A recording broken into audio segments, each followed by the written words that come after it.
In this video, we're going to be installing WordPress on our server.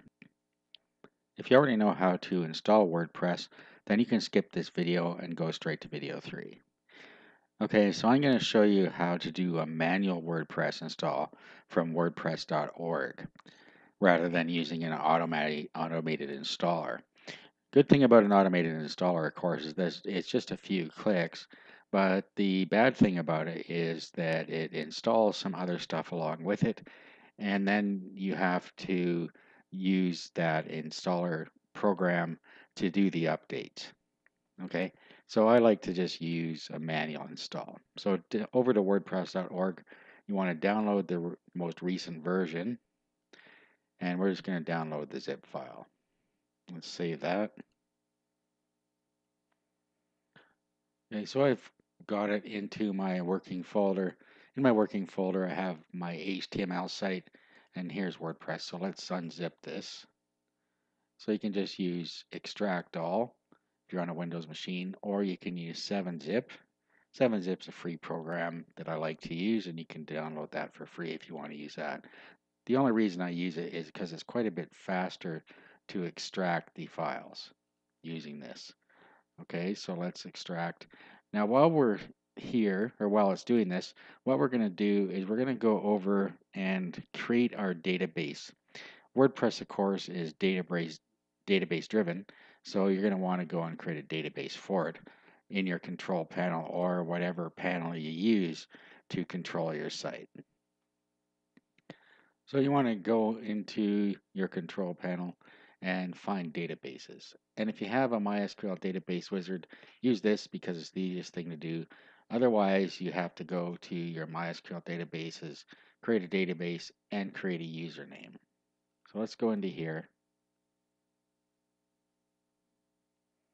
And let's create a database. So I'm going to call this my site.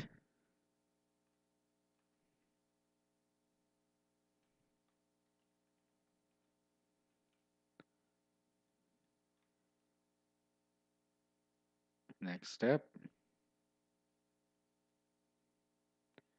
And I'm going to call the username the same thing.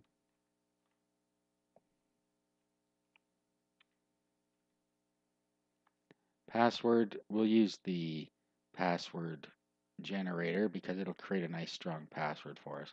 So copy this into your clipboard and just say that I've copied it somewhere safe and use password. And we'll create the user. And then you want to give it all privileges here. And then next step.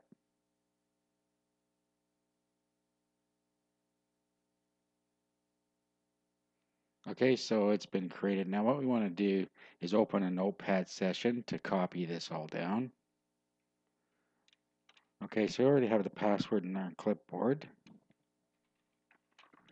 So let's just paste it in here. And now let's go and just copy the line off of our install screen here. So just copy this line. It contains both the username and the database. So we can just copy that right here. Okay, so we have everything we need there. Okay, so at this point, we have our files all unzipped here.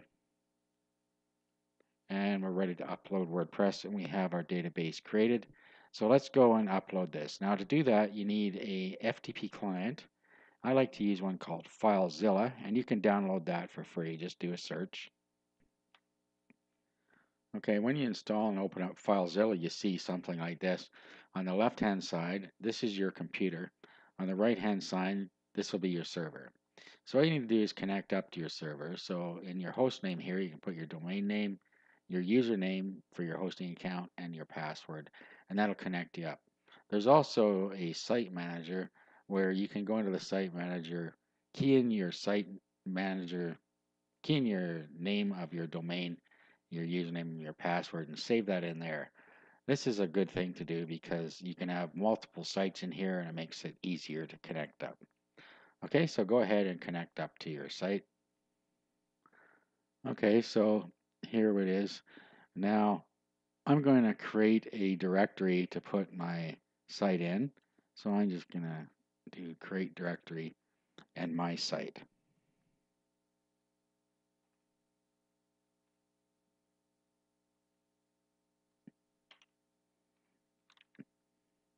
And then we're going to upload all the files into here. Now, even though we're uploading everything into my site, we can have it in the root, the directory or the main site in the root, and have the files in my site. So once we have our site looking the way we want, we can move it to our root directory, which our main site is probably in. And if it's in a directory, then we can change, we can rename, we can put it in a directory as well, just so everything matches up at the end. Okay, so we need to go into this WordPress and find all the files, and then we're going to select all of these, Control A, upload these into our working folder. Okay, so we'll let those upload. Okay, so everything's uploaded. You just want to check down here, make sure you didn't have any failed transfers, so we know that everything has uploaded fine. Okay, so now what we can do is we just need to go to blank screen here. We just need to key in the location of our WordPress install, so your domain/folder name. Okay, and then hit enter, and it'll bring up the installer. So pick your language. Okay, so it's telling us we need our database name, database username, password, database host, didn't go over that, and table prefix. Okay, so let's continue here. Now about the database host, let me just explain that. Localhost a lot of times is right, but not always. So what you want to do is go to phpMyAdmin in your control panel, which is right in with your databases here, phpMyAdmin. Okay, and then right up at the top here is our host name. So right here it says localhost. So whatever it says here, that's what needs to go in that spot. Okay, so that happens to be right in this case. So let's go to our notepad session here. Now we named both the database and the username the same.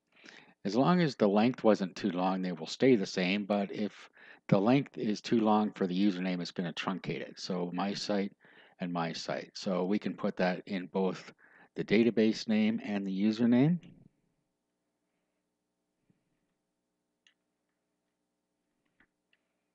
Okay, password, back to our notepad.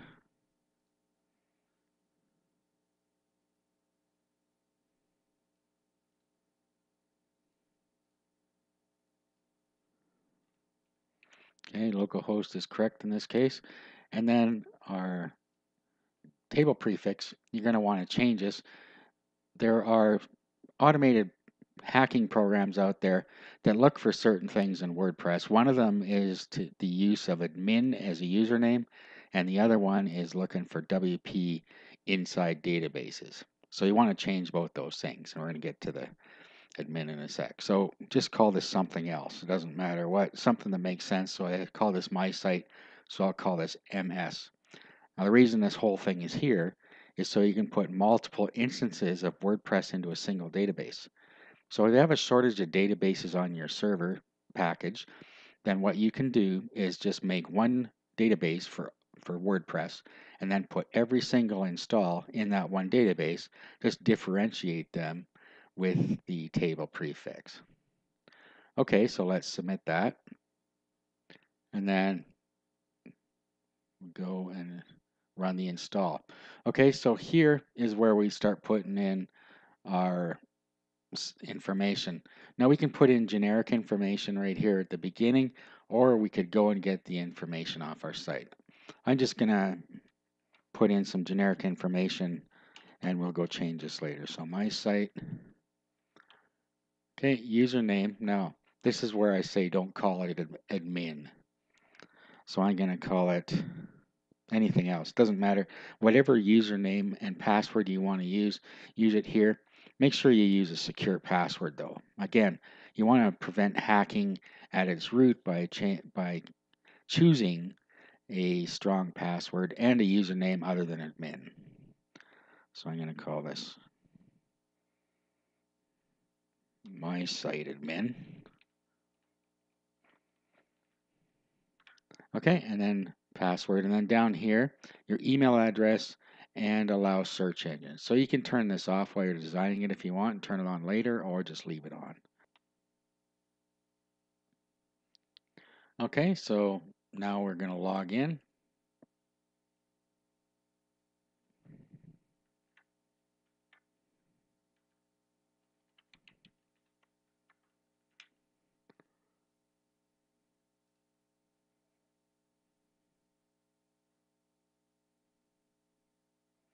And there we go. WordPress has now been installed.